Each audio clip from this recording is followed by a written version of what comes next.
Hi everybody, I'm Justin from Warren, and it is December right now, and so that means we are going to start approaching SHOT Show pretty soon.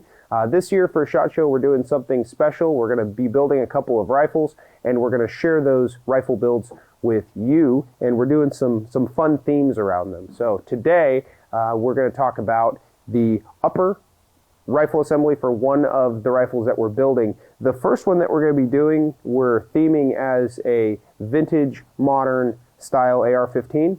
This one is going to be taking some styling cues from early models like the AR-15 or maybe an early M4, and we're going to put a whole lot of modern technology into it so it shoots really well and performs really well and is its own kind of beast, but has that retro styling.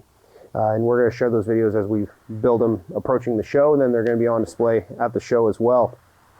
So if we were to start at the heart of any rifle build, that would be the barrel. In this case, we chose to go with a Criterion hybrid barrel for this build. This one is chambered in the 223 Wild chamber. And if you don't know what a 223 Wild chamber is, you have 223 Remington, you have 5.56. This barrel can shoot both of those safely, and they tend to be very accurate. Criterion barrels, the ones that we've used in the past, have been very accurate, very high quality. This one is no exception. They designed this barrel so it actually still has quite a bit of mass. It's got some meat to it. It's not a thin little pencil barrel, so it can handle the heat of heavy use, but it still is light enough. It makes it easy to carry around. The muzzle device that we're going to be using on it is made by VG6 Precision, and this is their Delta 5.56. We're going with this one just because it has the style of like an A2 bird cage, but it's a little bit longer, and it's just a more modern take on it. As we get into the operating system of the gun, two key components that we're going to be using are made by JP, and that would be the front gas block as well as the bolt carrier group.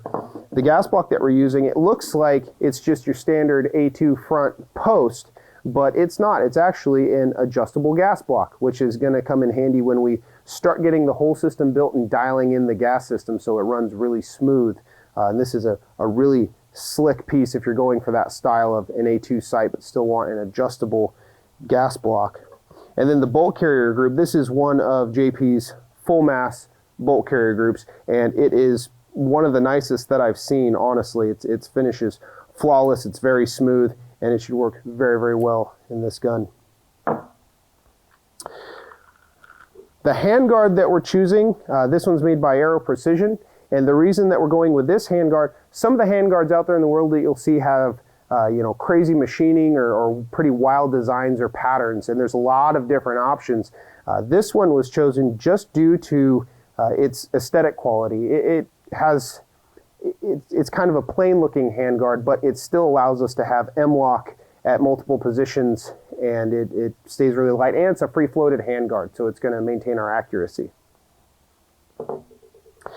The stripped upper receiver that we're using, this is a Colt upper, and the upper and the lower and some other small parts are going to be sent out for Cerakote, so we don't really have any worry of anodizing not matching on certain parts here and there. They're all going to be coated, so that's not a concern, but it's just a standard strip forged Colt upper, as well as your standard charging handle.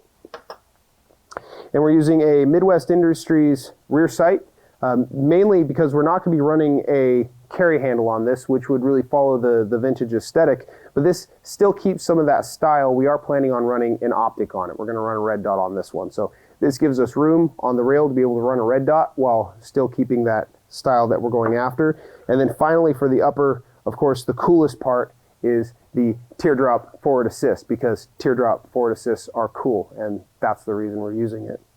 So next video, we're going to be talking about the lower assembly, and then after that, we're going to put it all together and show you how it ends up.